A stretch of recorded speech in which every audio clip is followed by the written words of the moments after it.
The fundamental purpose or aim of the human existence should not only be the cultivation of the mind we're given naturally by universe and biology, and then the development and basically growth of the various mental faculties and psychological properties, so that not only are we able to achieve our ends, goals, but also contribute critical thinking to society and bring about tremendous welfare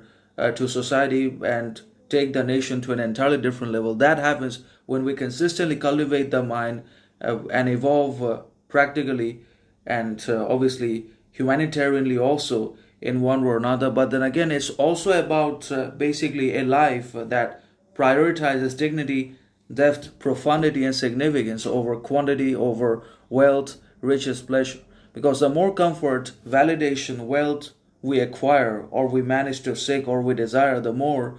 are we going to become victims and prisoners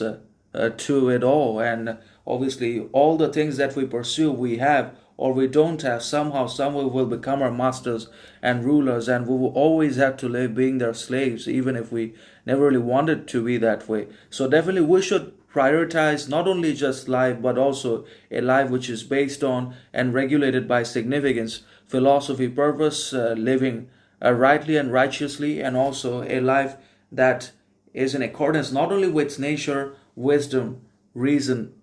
freedom, but also in absolute alignment or harmony with our individual interests and needs, and also with our internal significance and inner transparency. Because a life which is lived in accordance with others' purposes is no life at all. A life which is lived satisfying and sufficing the others' judgments, opinions, thoughts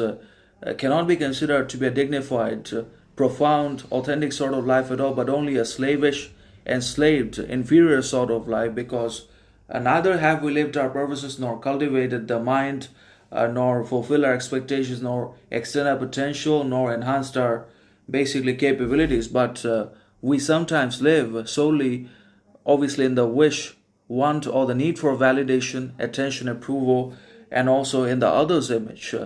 But neither should we live in self image nor public image, but obviously an authentic individual a sort of image which comes from self knowledge and consciousness. Because fulfilling and living up to public expectations, social demands, outside dictates, and others' judgments, opinions, thoughts won't necessarily give us anything, but it will train us, stagnate us, and fatigue us so much so that we will become enslaved by it. We will become the slaves of that judgment, opinion, thought of others, and they will become our masters. So we should prioritize a life of dignity, depth, self knowledge, self respect, and